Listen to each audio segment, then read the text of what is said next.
6:51, time for the morning sprint. The suspect accused of driving his SUV into a Christmas parade in Waukesha, making his first court appearance later today.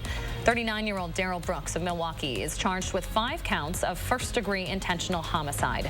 Police say he was fleeing a domestic incident when he ran over barricades and entered the parade route. A candlelight vigil was held last night to honor the victims.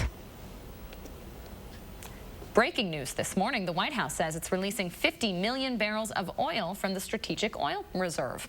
This is a way to lower gas and energy prices for Americans. Reports say other countries like Japan and the UK also releasing oil from their reserves to combat the rising costs. Children's Wisconsin Hospital stepping up to treat children hit by the driver of the SUV in the Christmas parade Sunday night. Of the 48 injured, the hospital treated 18 children, 10 admitted to the ICU.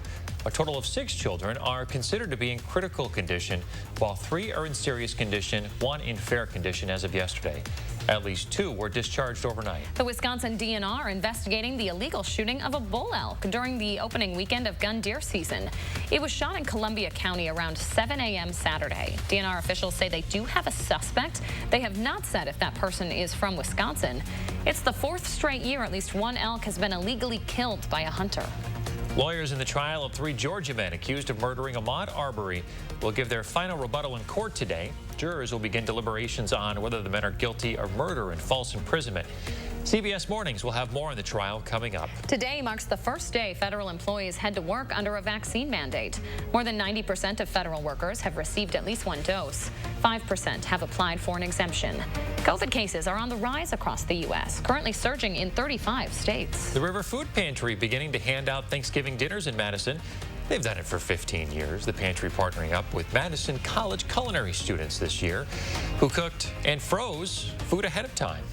80 turkeys, 800 pounds of potatoes, and 50 gallons of gravy are going to go to more than 2,500 people. The Thanksgiving holiday travel rush already on full display. 4 million people are expected to fly this week. That's up 80% from last year. Over the weekend, a TSA spokeswoman said they'd already seen the highest volume of traffic since early 2020.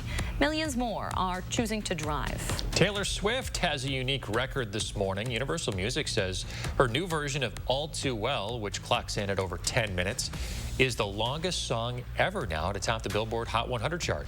Swift says this, she cut the song short when she originally recorded the album in 2012, but fans kept asking for a full-length version.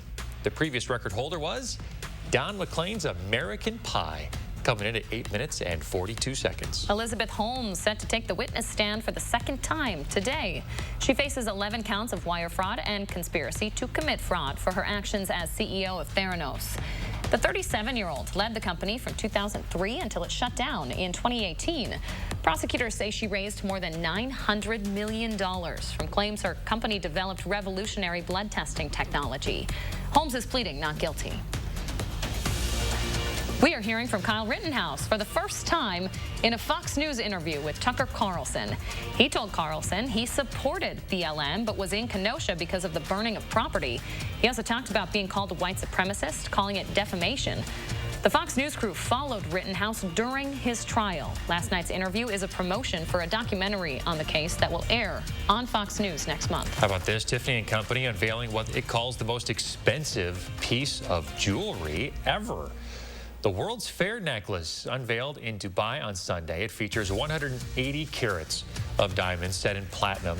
The centerpiece, an 80-carat oval diamond. The luxury retailer hasn't put a price on it, but industry experts estimate it's somewhere between $20 and $30 million. Amazon founder Jeff Bezos is giving $100 million to the Obama Foundation. The donation is in honor of John Lewis, the late civil rights leader and congressman. The organization says it's the largest individual gift it's ever received. Bezos also said his family would give an additional $166 million to NYU's medical center. Household chores like dusting or making the bed are linked to sharper memory for older adults. The study out of Singapore also found that doing household work helps protect against falls. Researchers found that heavier housework like vacuuming or window washing was linked to a 14% higher attention score for people 65 to 90. All right, get ready for a beautiful day out there. We're going to be warmer than yesterday, a lot more sunshine too.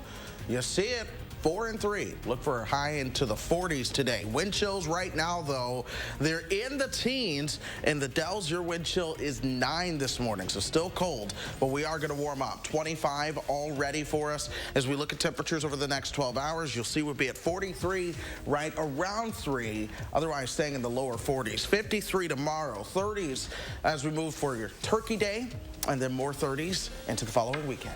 All right, Chris Reese, thank you very much. Hey, folks, enjoy that sunrise this morning. Grab a cup of coffee. We'll see you back here tomorrow morning.